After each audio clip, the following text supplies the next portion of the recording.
என் அன்பு பிள்ளையே, எந்த வேலையை செய்தாலும் கடவுள் சேவையாக செய்கிறோம் என்ற அர்ப்பணிப்பு எண்ணத்தில் செய்தால் அந்த வேலை திருப்திகரமாக இருக்கும். கடவுள் உன் அருகில் இருப்பதாக நம்பினால் உன் வேலையை செய்யும்போது உன்னை கடவுளின் கருவி என்று எண்ணிக்கொள். அப்பொழுதுதான் விதிக்கப்பட்டது எந்த வேலையானாலும் அதில் உண்மையாகவும் சுறுசுறுப்பாகவும் பலனில் பற்று வைக்காமலும் உன்னால் செயல்பட முடியும்.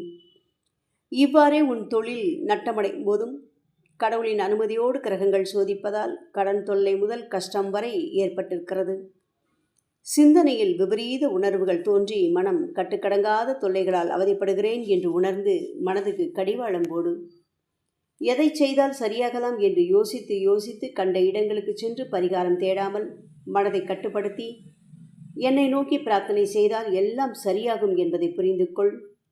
என்னிடம் பிரார்த்தனை செய்த பிறகும் பிரச்சனை தீரவில்லை என்றும் இருந்த நிலை அதிகமாகிவிட்டது என்றும் அவசரப்பட்டு முடிவு செய்துவிட வேண்டாம். நகக்கண்ணில் தைத்துவிட்ட முள்ளானது கடுமையான வேதனையை தரும். இரவு பகலாக உறங்குவதை கூட தடுக்கும். அதை அப்புறப்படுத்த வேண்டுமானால் வேறு ஒரு முள்ளை கொண்டு தைத்த முள்ளை சுற்றி பலமுறை குத்த வேண்டியிருக்கும்.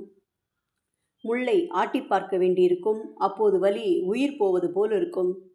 ஒரே ஒரு முறை குத்திய முள்ளே கொடிய வேதனை தரும்போது அதை எடுக்க பலமுறை குத்தப்படுகின்ற நிலையில் வலி கூடுதலாகும். ஒரு முள்ளின் வலி உனக்கு பாதிப்பை உண்டாக்க என்பதையும் பலமுறை குத்துவதால் வருகின்ற வலி அதை நீக்குவதற்காகவே அன்றி காயப்படுத்துவதற்காக அல்ல என உணர்ந்து கொள். கஷ்ட நிவர்த்தி வருவதற்கு முன்னால் அதன் தொல்லை மிகவும் தாங்க முடியாத அளவு தெரியும். பாபா கைவிட்டு விட்டார், இனி யார் காப்பாற்றப் போகிறார்கள் என்று நினைப்பீர்கள். பயப்படாதீர். என் பக்தருக்கு நான் துர்க்கதியை எந்த நிலையிலும் பரிசாக தரமாட்டேன். காப்பாற்றி விடுவேன்.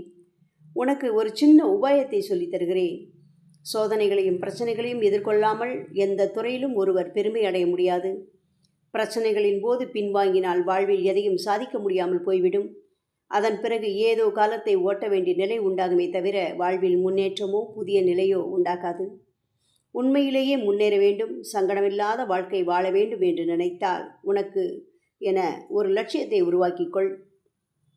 எதிர்ப்புகளை சமாளிக்காமல் லட்சியத்தை அடைய முடியாது. இந்த கட்டத்தில் வருந்துவதை வாடிக்கையாக வைத்திராமல் உனது குருவாகிய என்னையும் எனது திருவாக்கையும் நம்பி துணிந்து நில். கடந்த கால நினைவுகளை மீண்டும் மனதிற்குள் கொண்டு வராதே. தப்பு செய்துவிட்டேன், ஏமாந்து விட்டேன், இதை அப்படி செய்திருந்தால் சிறப்பாக இருந்திருக்கும், இப்படி செய்திருந்தால் பாதிக்கப்பட்டிருக்க மாட்டேன் என்றெல்லாம் தேவையற்ற சிந்தனை செய்வதை விட்டுவிட்டு நடக்கப் போவதை பற்றி சிந்தனை செய். உழைப்பை உண்மையான முயற்சியுடன் தொடங்கு. பலன் தர நான் பக்கத்திலேயே இருக்கிறேன். எப்போதெல்லாம் கவலை உனது இதயத்தை அழுத்துகின்றதோ அப்போதெல்லாம் என் நாமாவை உச்சரித்து ஜபம் செய்.